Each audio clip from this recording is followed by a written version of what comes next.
Welcome back to the I Am Fierce podcast tribe. I hope you're feeling amazing today. Today, I know she's going to be embarrassed because I'm going to put this intro in, but I have a guest on today's episode and it is someone very special to me. Yes, she is. I remember 2 years ago, she doesn't know this. She's only going to know this now. Shit now. Seeing her brand 2 years ago and thinking, I want to know this woman. I want to know how this woman does it. She just inspired me to no ends. And guess what? Bam, we're working together on a project now which is being launched this year. Now, without further ado, I know you're all buzzing to know we have the amazing Laura Maginess, who is the founder of the Glasgow Girls Community, which is a private members club, podcast, blog, and everything juicy in between, bitch. So, Laura, welcome.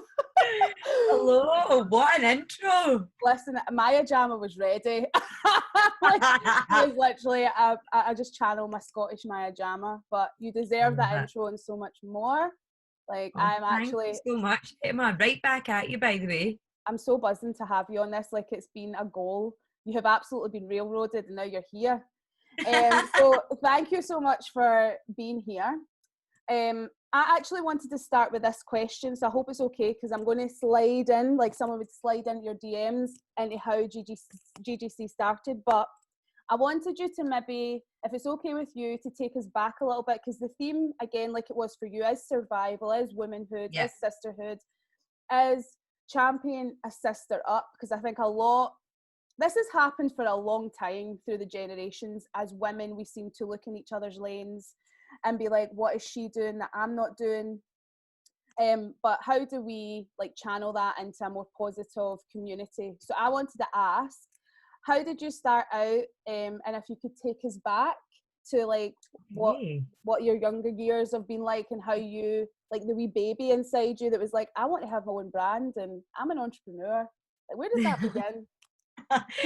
Wow, right. That's a real story, right? Okay, so I'll try and keep it succinct for you, right? But I think when I was younger, I was always super confident, and I was always like, I wanted to win the Rabbie Burns show at school. I wanted to play like the top-notch instrument in the orchestra. You know, that way I was just someone who wanted to be involved in everything. Mm-hmm. And I didn't mind when I more often than not failed. So like I always went in for the Robert Burns competition every year. I went in for the instruments that I wanted in the orchestra, and I didn't, like, I think I won the Rabbie Burns competition once in 7 years. And then with the orchestra, I always wanted to play like the violin or the flute because I thought they were the sexier instruments. Obviously, when I was like 11, I wasn't thinking like sexy instrument, but I was just thinking small to carry, looked good. And I ended up getting the cello, which was like double the size of me, but like nothing that happened I seen as a failure. I saw it as a failure. I just thought, you know, this is like a learning, this is what I'm supposed to be doing, it takes me on to my next path. But then I think throughout like my kind of teenage years, I really lost that like young girl who just wanted to go for it. And I became quite like, I don't know, I guess maybe an extrovert turned to an introvert in my teenage years. And I felt like I lost my confidence. I was really very like focused on appearance, which is obviously, as we all know, isn't good, it isn't healthy. There was so much that I didn't like about myself, and I really focused on that. And yeah, I just kind of probably wasn't really like my true self quite a lot. And then it's probably taken me like all the way through my 20s, you know, meeting different people, having a strong sort of friend group and family and different things to sort of guide me on the path that I'm on now. So it's not come easy, I'm not going to lie. Like I worked really, really hard at university. I got a first class honours degree from Glasgow, which I still can't believe. My friends couldn't believe it because I was a party animal. They were like, how did you do that? And I was like, work hard, play hard. Like that is literally the way to be in life. If you're that way inclined, of course. So you know, I worked really hard. I got a good job in Edinburgh with an amazing group of women. It was just like a group of like 7 women, and we had brilliant clients. We were in marketing.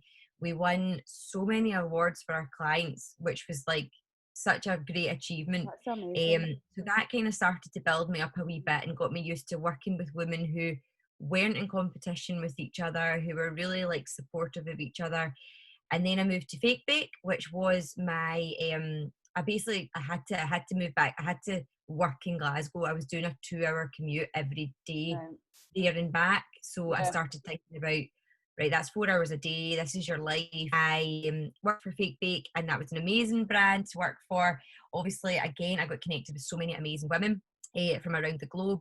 Sandra Vaughan heads up Fake Bake, and she is like a complete role model.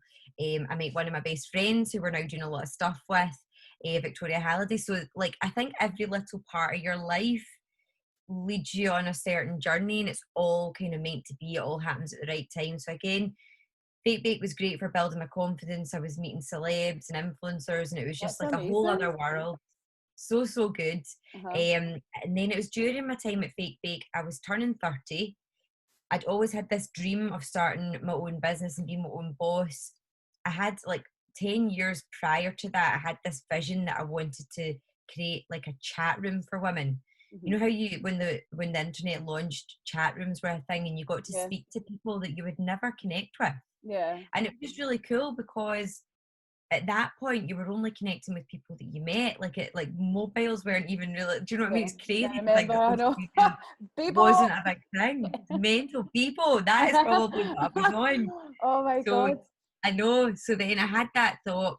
I spoke to one of my cousins, and he was like, oh, you know, to start a website whereby you've got like a chat room on it, that's like a lot, like it'll be like a lot of money and Infrastructure. everything, infrastructure. And I just thought, oh, do you know, I've not really thought this through. I parked the idea, and then like it was probably about a good 7 or 8 years later when I was in Fake Bake, and Facebook groups were really a thing, and I hadn't really been a part of Facebook groups or anything like that. But I thought, oh my goodness, there's like a way of launching a free platform, free for people to join, free for me to create, and just create a chat room. So that's where like the idea for the GGC came about. And I'd never really thought to myself I was going to make it a full-time hustle. I always just thought, passion project, side hustle. I'll selfishly take a lot from the community because I'll never miss events in Glasgow again. I'll get to meet new women that I would never have connected with.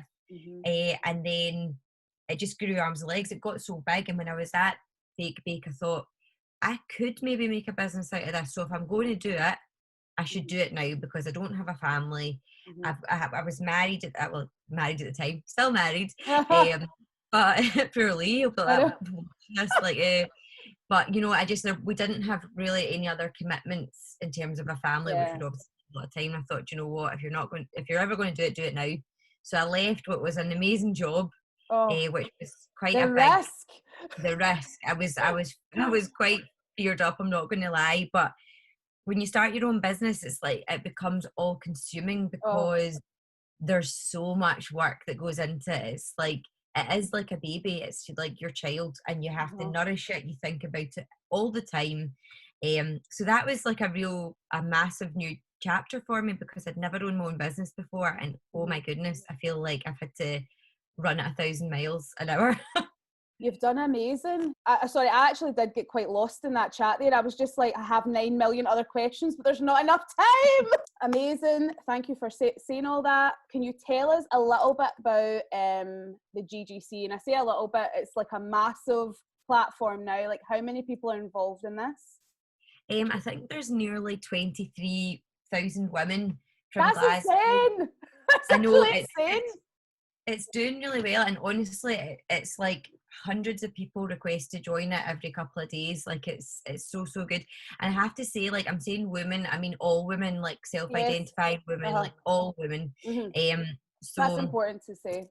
It's really important, and yeah, so it's a really big community, and we're trying to hit every channel. I say we because when I had Bella Rose Maginess, who is my first daughter, I had her back in January this year. Oh, congratulations. Oh, thank you. She is sass. She is 7-month-old sass, honestly. Yeah, I really at that point obviously had to get help because up until that point I was doing everything by myself. Yeah. So I'd met an amazing woman through the GGC, Heather from One for Events, and she came into the business, and really has been a massive, massive help. Her and Rona have helped with social media, helped with the business side of things, and it's been revolutionary for me. So I just have to add a wee thing at this point in terms of being a business owner. One of the most valuable things is allowing people into your business and maybe letting go of the reins a wee bit. And I struggle obviously with that.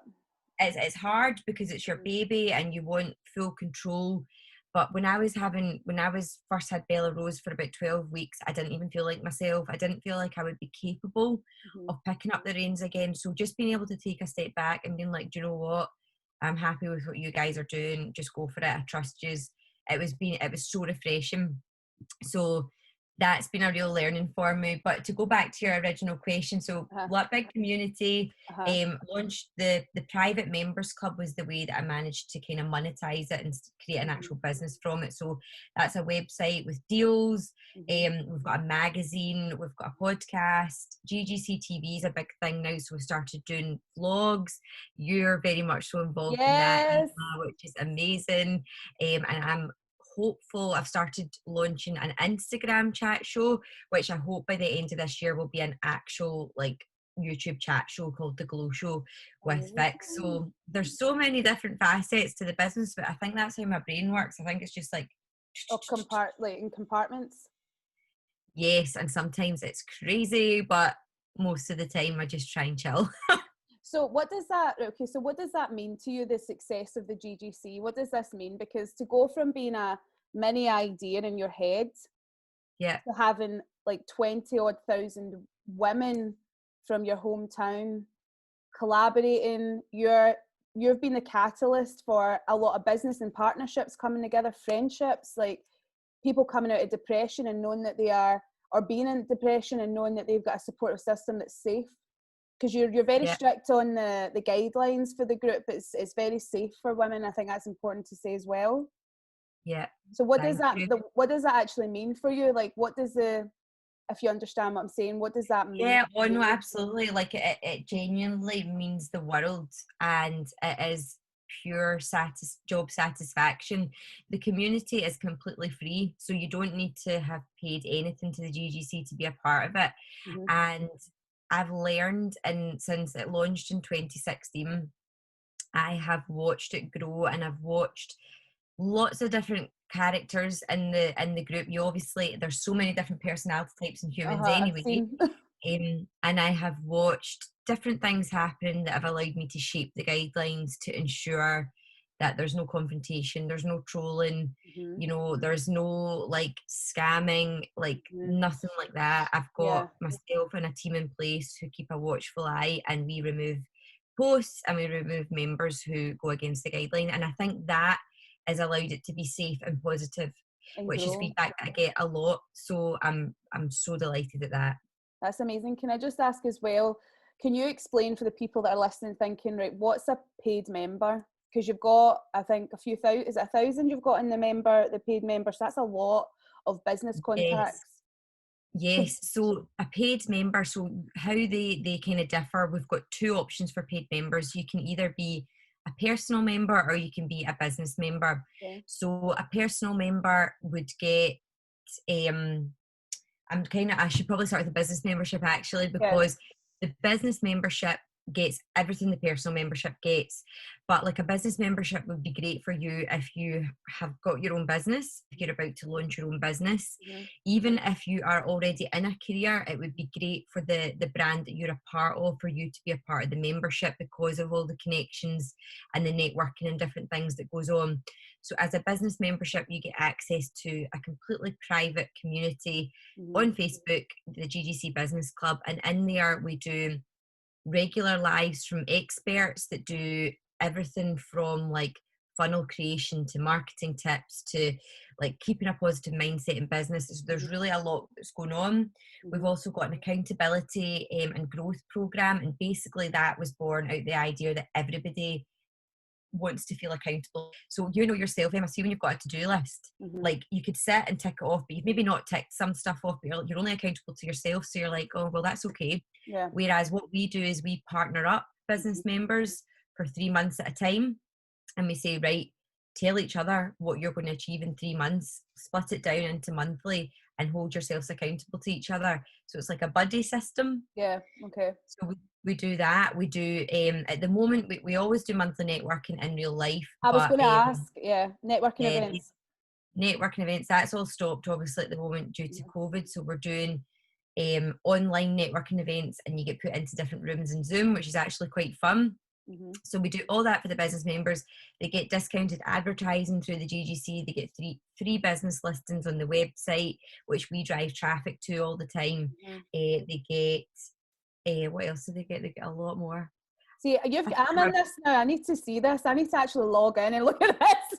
Oh yeah, no, totally, because there is actually so much that goes on. I think the community is one of the main things, like the amount of support that you see ladies giving each other, and it's all super positive. And yeah, obviously there's constructive criticism in terms of what logo do you like best and different things like that and why, but it's always dead safe. Again, I think that's like a really, that's a massive part of what your community, it's really, that's well done to you, because not a lot of communities do that. Thank you. So that's just a wee overview of the business membership, but there is a load more, but I feel like my mind's going to No, honestly, you've given us a lot. That's I just wanted to ask about the networking events, and just to say, like, you need to check out, listeners, when events run again. And I'm going to be, obviously with my new website launch and what we are going to be launching competition wise, I'm going to be launching a shit ton, I hope you like that word, shit ton of empowerment events.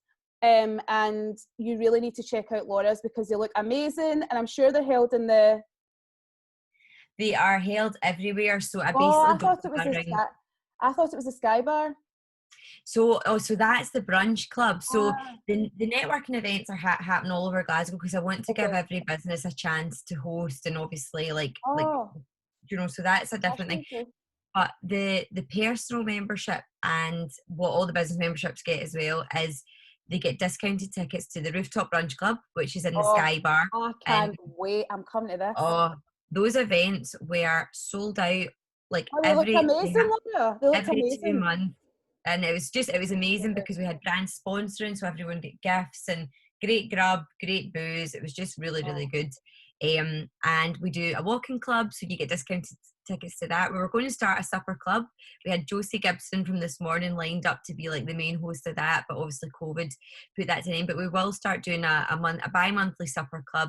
And personal memberships, they all get access to a wee rose gold keyring, which they can basically take around Glasgow and get discounts in various different places. So all the kind of major Glasgow icons they can take in and get discount with. So yeah, it's there are two options, and I hope it's accessible, because it's £35 a month to be a year. Sorry, £35 a year, or £70 a year to be a business member. Oh yes.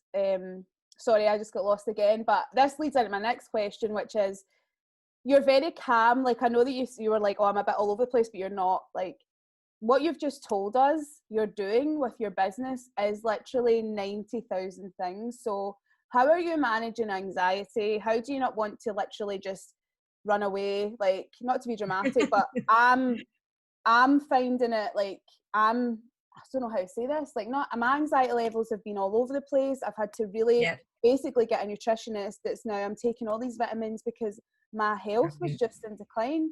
So how, I know you've got a team now, which I'm trying to understand. I'm trying to learn this, and I will take it on board, because that's something I struggle with, handing that power over. But how do you manage anxiety, and how do you do this? Because you're also a mum. You're a baby mama. Like, how do you do this? I don't understand. No, I'm going to be totally truthful with you. It's a roller coaster ride. So I am a person who has always been anxious. So when I was a wee girl, like, I would create worries for myself, and then I would worry myself to the point of being in my bed, like upset, like silly worries that were never going to come to anything. But in my wee young mind, they were mammoth worries. So I've always been that way inclined. That has kind of stayed with me, and managing anxiety is something that I'm only really now, probably in my late 20s and 30s, having to really like check myself for. So there's obviously the various different things like meditation, which is, you can really get out the habit of doing meditation, but it does massively help if you can just be still for 10 minutes and don't worry if thoughts come in, push them aside. That helps. I also sometimes have to just take a step back. So see, when I'm feeling overwhelmed, which is regularly, sometimes I put my laptop off and I go out into nature. And I know it's for some people that might be like, oh, but it makes a world of difference to me just to go, especially being next to water. I'm an Aquarian, so I've got a massive love of being next to water. There's something that just like calming, it just washes over me. It just makes me realize that there's more to life than all these worries and stresses that I put on myself. So I put them on myself. I am my own worst enemy. So I think the important thing to realize when you've got anxiety or you're feeling overwhelmed is that you're not alone.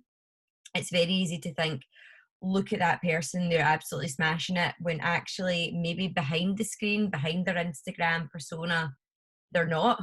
Maybe they've had a morning in bed where they've just thought, oh my God, like, how am I going to deal with this? So it's really important not to compare yourself to people. Like, I love that Greatest Showman. See, like, that whole comparison is the thief of joy. There's so many nuggets of wisdom in that film. But comparison is absolutely the thief of joy. So you could look at another entrepreneur and like, Emma, you've been so lovely about me and saying I'm calm, and this is not me all the time.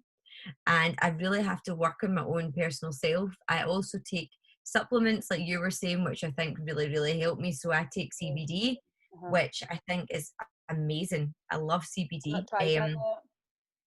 So good. So they're a partner of the GGC as well, and you get a discount with a brand called #Organics. When I first got introduced to CBD, I'd said to Emma, who is one of the brand owners, like, I was so confused about what it was. I was like, is it actually like got like kind of hash in it? Because I knew that it came from the plant. She was like, there's no THC, if I've said that right, in or in CBD. Like, I think there's allowed to be a very minimum percentage, but in #Organics, there's none. And basically what it is like your human system, I think it's called the endocannabinoid system.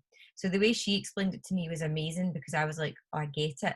So if you think to yourself, physically and mentally is your endocannabinoid system. So see, in your head, if you're anxious, there's a wee lacking somewhere in your system and your receptors are going. If you've got like a sore back or you've got any kind of pain in your body, there's something that's like flashing, like, oh, we need something. When you take CBD, it is got whatever it's got in it from the hemp plant, which is amazing, an amazing plant. It then goes right to those receptors and it almost tops it up. So it is a food supplement, and it's just so worth taking. Emma was telling me these crazy facts about the hemp plant. Do you know, if you she said something like, do you know if you've got a field like in a farm and it's completely polluted, so nothing will grow, if you put hemp plants in there, the hemp plant takes all the pollution out and totally cleans up the field. So see, when she said that to me, obviously, yes, you can take cannabis from the hemp plant, you can take different things from it, but for me, I was just like, oh my goodness, CBD is something that I'm going to really take. And I also take things like magnesium spray. There's like various different minerals that humans are also very lacking in, and I find that when I take magnesium oil spray, like spray it on my legs and stuff before I go to sleep, I actually get a really sound sleep. Sleep being so important to your mental health as well. As a new mum, obviously right at the beginning when I was getting no sleep, I was like, wow, this is like I mean, lack of sleep is a form of torture in the olden days, wasn't it? So it's really yeah, so just I think really try and take care of your health, like you were saying, Emma. So when things like anxiety or overwhelm come along, you're taking care of your health, it won't be as strong, or you've got tools in place to deal with it. And just, don't compare yourself to other entrepreneurs, because they'll all have their own stuff going on, you just might not know about it. Thank you for that. That's really insightful, and I'm already looking up magnesium spray because I take it as a supplement, and I think the spray would be better. But what I was going to say, this is just before my last question, where do you think that need to succeed comes from? Now, it's always this, like, it's not always a deep dark place we need to go, but I've been thinking about this a lot, approaching 30, and I'm thinking, and I'm excited to turn 30. I'm not somebody that's like, oh, another age. I'm grateful, but it doesn't mean I've not been hitting a 3-month panic attack trying to figure out my life. But like, where do you because for me, I had to really go back, and I was like, it's interesting you said you put this upon yourself, because any stress I put upon myself, and it's high stress, like it's survival mode constantly, and your body can't live in survival mode. You want to be thriving, not surviving. Yes. Where for you does that come from? Like, why did you feel the need to be responsible? Like, not for everybody else, but maybe a people pleaser, maybe you wanted to succeed because you wanted a life that you didn't have. Like, where does that come from? That's a really, really good question. I think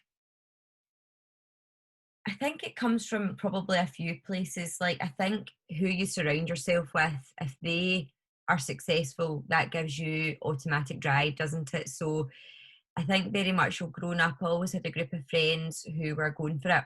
So that encouraged me. I think probably, yes, what you mentioned about people pleasing, I have been very guilty of that in the past. And people pleasing is not a very, I mean, there's a difference between being kind and wanting to help people than there is to people pleasing. And I think the only person who isn't pleased when you're a people pleaser is yourself, because you are servicing everyone else's needs apart from your own. But yeah, I think I've always had maybe an inbuilt thing that I've wanted to help people and do so in sort of various different ways. And I think the community has really enabled me to almost tick that desire in myself, because I know people are making friends from it. I know people are launching businesses together.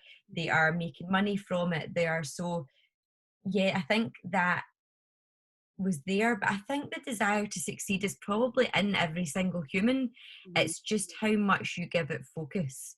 So I have just always been someone that has given it focus throughout my school. I always was really good at school. I used to get teased at school. People used to call me a geek. And to this day, now I would be like, yes, I am a geek. But back then, obviously, that was a wee bit like, oh, like, you don't know, like, it was obviously said quite negative. It's said quite negatively. So I had like bright pink braces on, and I was getting called a geek. So, but do you know what? You just change with life. But I think, yeah, it's always been an innate desire. I think my parents have probably always kind of cultivated that as well. They've always really had my back and wanted me to succeed. So that's made a difference to me as well. But yeah, no, I think it's just, if you give it focus, then everyone is capable of succeeding. It's just how much you put behind it. I think a point as well, just to, before I move on to this last question that you're saying, it's interesting. I made people pleasing a full module in the I can understand why. Yeah, you get it, because I actually felt embarrassed that it took me, and I'm saying it took me this long, when it takes, some people don't even get woke to this. So I found out that, wow, people pleasing, like you say, the only person that's not happy is you, and you're constantly putting out fires but lighting fires for yourself. I've watched it in a friend specifically, like constantly stressed, and then is uncomfortable when given a solution not to be stressed, needs to be responsible for everybody and everything. So for me, I had to make it a full module, because I was like, we need to give this focus, because there, like you say, there's a difference of being kind and going, you know, that's not my responsibility, and I don't owe anybody anything. If you want to give someone kindness, that's great, and you want to be a good person, that's amazing. But you certainly do not need to please everybody. I say this to clients, I say this to just myself, my damn self, every day. People in general are not all going to like you. Every single person on this planet will not like you. That's a fact. That is a reflection on them, and it's not on you. Like, it just is. Not everybody's going to like each other. Now, with that in mind, it goes to argue that you wearing 9 masks isn't helping that situation. So would you rather be liked for who you are, or liked for wearing 9 masks? It's exhausting wearing 9 masks. We've all done it. So I just couldn't agree more. Yeah. 100%. People pleasing is, and it's like you say, it's a full-time job, because you're wondering why people don't like you, and that is something that's so apparent in the GGC community as well, with the healthy debates that go on. You can tell that there's so many different personality types that are clashing. Yeah. And you know, it's just about sort of, yeah, just accepting that not everyone will like you and not everyone will like what you do, but if you like you and you like what you do, then keep going. And Exactly. just be like, we're obviously not, we don't vibe, so let's not try. Exactly, and that's great advice, and I hope people take that on board, because you're going to actually kill yourself trying. So the last question is, what advice would you have for those women who are or want to start a business or project? Okay, what advice? I would say 100%, if you've got a want, a desire in life, then you need to do it, because if you don't try, it could become a regret, and nobody wants to be living with regrets. Gary V chat, yes. But you know what? We just don't. We don't want to look back and think, I wish I'd done that. Like there's no point, because we can all do it. So I think if you've got a project or a business that you want to start, it's all about sitting down, planning it as much as you can. You can only plan so much, because things will come along that will knock your plan right off. But if you've got a good foundation of what you're wanting to do, what you're wanting to achieve, who you're wanting to target, and how you're going to go about it, then that's a good solid foundation to get it off the ground. We're really, really lucky in this day and age, because social media channels at the moment are free. So it's free to have an Instagram, a Facebook, a Twitter. Hopefully that'll continue. So they give you access to audiences around the globe, which, you know, is really, really powerful. And they're very much so set up for business owners. They make advertising very easy because they want your money. So there's all sorts of different things that you can do. There's lots of free resources. So for myself, when I first started about launching the GGC, I went to Business Gateway. I asked their advice. I asked, was there any grants available for someone like myself starting out in business? What I will say is that when I first went to Business Gateway, and I don't want this to be a reflection on Business Gateway, because I actually have had such an amazing experience since, but I had a male sort of a tutor, I'm not sure, like a consultant, and he basically, I know what you're going to say. he didn't belittle my business idea, but he did say to me that he didn't think that I would be eligible for any types of grants or anything, because the business might be deemed to be sexist, which kind of like pissed on my picnic a bit. Sorry, like if that's like really crude, No, but I came away thinking like, yeah, oh, that. I'm glad you've said this, because this is the exact same. I actually have got a friend out of Prince's Trust, mind you, but like business, sometimes your initial, I almost came away crying. Yeah. You know, I came away very disheartened. Yeah. Because then I was also like, oh God, like I'm not a sexist person, but I want to create a group for all women, because women are nurturers, they're supportive, they feel safe speaking and growing together. And you throw men into the mix and the dynamic is completely different.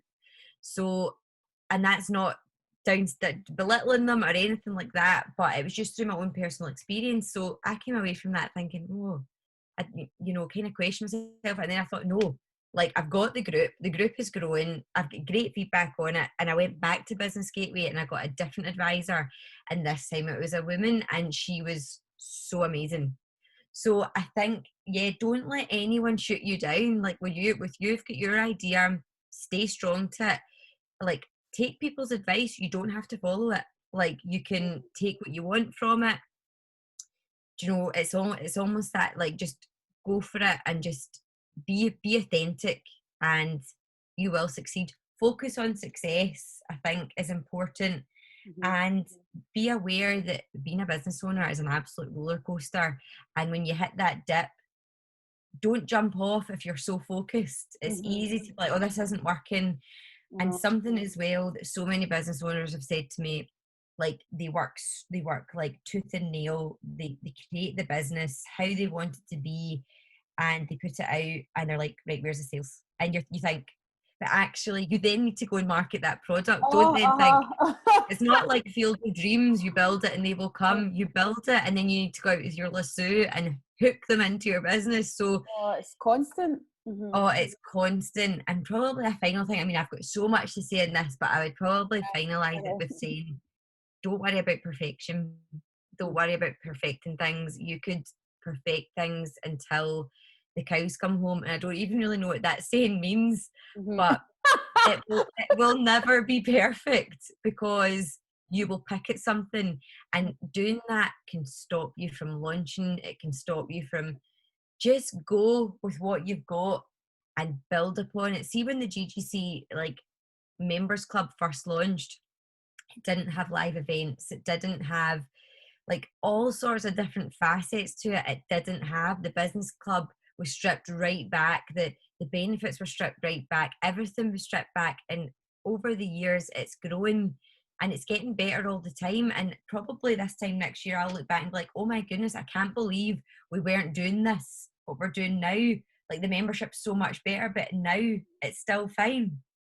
So just go for it, and just focus on you succeeding, and that should be the case. Well, thank you so much. That's amazing. And when you said I could go on and on, I knew it was about, don't let people dilute your message. Friends and family can love you so much, but they can project their fear onto you, and it can just keep you stunted for years. So that's important as well. But where can people find you? Because people are going to want to folk are like this. They tell me anyway. They're going to want to find you personally. They're going to want to find your brand. So how do they do it? So the brand would just be glasgowgirlsclub.com. Glasgow Girls Club on Facebook and Instagram. So we've got a Facebook page and a Facebook group. So join both, get involved with both. We've got a Twitter at Glasgow G Club. We've got a podcast which you can find on Spotify, iTunes and SoundCloud, just by searching Glasgow Girls Club. And myself personally, I am Pink Tart and Dolly on Instagram. I know, Pink Tart and Dolly. My hair's usually pink, so I'm very off-brand. But yeah, so that I actually do have my own blog. It's something that I need to put more focus on, because I've not done a post in a very long time. But yeah, so pinktartanddoll.com as well. But yeah, I love connecting with new people. I'm sure you'll get more people now. Thank you so much for being on. Obviously, I'm obsessed with you, and I'm excited for the listeners to actually see what we've been brewing behind the scenes. I have been very stressed, and Laura has very much helped me. So it's coming. But anyway, you're going to smash it. Well, thank you so much for being here today.